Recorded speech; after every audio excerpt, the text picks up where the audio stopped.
বিজয়ের আনন্দে উল্লসিত ঢাকার মানুষ দলে দলে এসে প্রথমেই ভিড় জমালেন বঙ্গবন্ধুর বাড়ি ধানমন্ডি ৩২ নম্বরে। এই বাড়ি থেকেই তাদের প্রিয় নেতা পাকিস্তানি শোষণের বিরুদ্ধে এক মহাকাব্যিক আন্দোলনের জন্ম দিয়েছিলেন। প্রিয় নেতা তখনও পাকিস্তানের কারাগারে বন্দী থাকলেও সেই বাড়িটিও হয়ে উঠেছিল মুক্ত বাংলাদেশের প্রতীক। উল্লসিত জনতার সঙ্গে যোগ দিয়েছিলেন মোহাম্মদপুরের আওয়ামী লীগের উর্দুভাষী বিহারি নেতা মোহাম্মদ আলাউদ্দিন। পুরো মুক্তিযুদ্ধের সময় আওয়ামী লীগ করার কারণে স্বজাতি বিহারীদের কাছ থেকে তাকে লুকিয়ে পালিয়ে থাকতে হয়েছিল। আজ মোহাম্মদ আলাউদ্দিনের চোখে মুখে মুক্তির আনন্দ। প্রিয় নেতার বাসায় তিনি এসেছেন সেই আনন্দ সহজ যোদ্ধাদের সঙ্গে উদযাপন করতে। সকল অবরুদ্ধ আবেগমুক্ত হয়ে গগন বিদারী স্লোগানে মুক্ত হয়ে উঠেছে। মোহাম্মদ আলাউদ্দিনের কণ্ঠে সকলের মতোই উচ্চকিত স্লোগান, জয় বাংলা, জয় বঙ্গবন্ধু।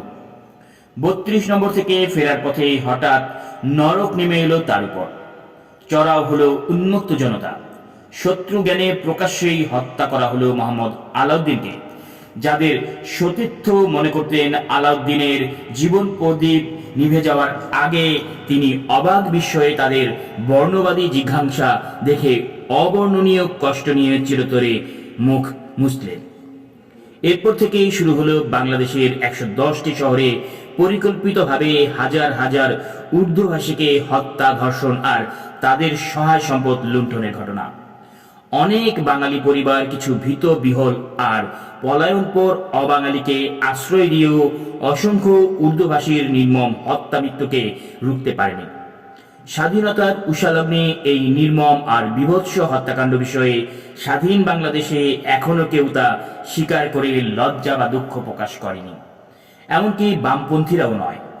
যদিও এই নিহত আর অত্যাচারিত বিহারীরা ছিল মূলত বামপন্থী দলের ট্রেড ইউনিয়নভুক্ত রেলওয়ে ও পাটকলের শ্রমিক আর নিম্ন পদস্থ কর্মচারী। আজ কেউ কি স্মরণ করেন পাক ফ্যাশন টেইলার্স নামের দোকান থেকে স্বাধীন বাংলাদেশের প্রথম পতাকা সেলাই করা হয়েছিল? সেই দোকানের অবাঙালি দর্জি মোহাম্মদ হোসেন নাসিরুল্লাহ ও আব্দুল মালিক মোহাম্মদের কথা। ঢাকা শহরে সেই সময় ৩ লাখের মতো বিহারি ছিল। মূলত মিরপুর আর মোহাম্মদপুরে বেশি বিহারি জনগোষ্ঠী থাকলেও সারা শহরে ছড়িয়ে ছিটিয়ে বিহারিরা বসবাস করত। সংখ্যাগরিষ্ঠ বিহারি পাকিস্তান রাষ্ট্র ভেঙে যাক সেটা চায়নি। প্রত্যক্ষভাবে স্বাধীনতা সংগ্রামের বিরোধিতা করেছে বেশিরভাগ বিহারি। রাজাকার বাহিনীতেও কিছু সংখ্যক বিহারিকে রিক্রুট করা হয়েছিল। ৯ মাসে তারা বিপুল উৎসাহে লুট, খুন, এমনকি পাকিস্তানি সেনাবাহিনীর সাথে গণহত্যায় অংশ নিয়েছে। এই জনগোষ্ঠীর উপর বাঙালিদের ঘৃণা সৃষ্টির মতো উপাদান অবশ্যই ছিল। রমনার আত্মসমর্পণ মাঠ থেকে ফেরা উল্লসিত জনতার মিছিলগুলো থেকে স্লোগান উঠতে থাকলো, একটা দুইটা পাকিস্তানি ধরো, সকাল বিকাল নাস্তা করো। এই সম্মিলিত ঘৃণা পাকিস্তানি সেনাবাহিনী বা বিহারি রাজাকারদের কিছু করতে না পারলেও নিরস্ত্র বিহারিদের উপর সকল জিঘাংসা নিয়ে ঝাঁপিয়ে পড়ল।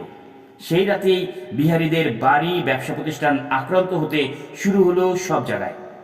খুন, লুট ও বিহারি নারীদের ধর্ষণে মেতে উঠল উন্মুক্ত জনতা। মিরপুর ১ ও ২ নম্বরে বিহারি বসতি এলাকায় বিপুল অস্ত্রে সজ্জিত মুক্তিযোদ্ধারা ঢুকে পড়ল।